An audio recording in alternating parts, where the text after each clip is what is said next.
stop. Finally, she got on this trip of deciding she had to be stopped. Velocity. Speed can't exist without rests, right? Drive, drive, rest. Drive, drive, drive. Rest.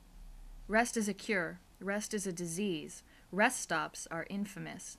You know, H, because you can't rest if you want to keep me quiet. It's a hard, twisted teleological growth whose sole raison d'etre was to keep your companion in passable humor from kiss to kiss. Got any honey in there? C.F. and Carl Menninger founded their clinic in Topeka, Kansas in 1919. Harvard-educated and fresh from a New York City teaching gig, Carl comes home to found his groundbreaking clinic. The premise? That we shouldn't warehouse the mentally ill, that they can pass through. The asylum is an end. The clinic is a means, a way station. In 1926, the Menningers opened a children's clinic. Dolly? Dolly? Yes, Dolly, Yes, like Dolly, a little figure of a girl that bigger kids play with and call their own. Dolly is obsessed by sexual thoughts for which she finds no outlet, and will tease and martyrize other girls, or even our younger instructors, because they do have innocent dates with boys. If things do not improve, we might have Dr. Cutler analyze her.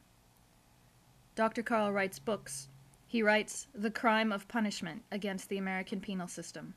Criminals can be rehabilitated. Nabokov thought psychoanalysis was poppycock. For Freud, psychoanalysis was forever. But Menninger wrote, the ones to worry about are those who don't ever suspect themselves of any mental infirmity, but are always sure that it is all the other people in the world who are crazy or wicked, or disloyal. Some of these people whom no one calls crazy might well be locked up somewhere for life.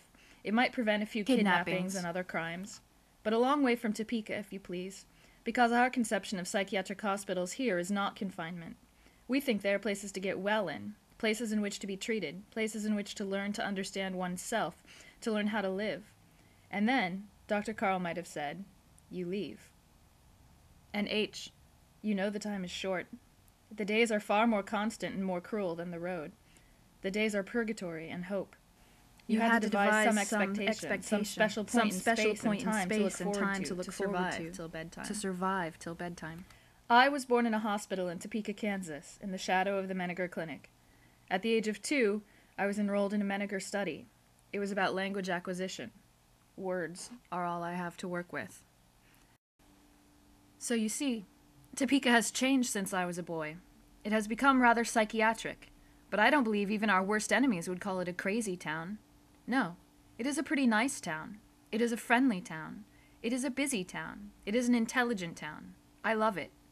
When I finish with this broadcast, I'll get on the train and go back to it. Carl Menninger, 1954.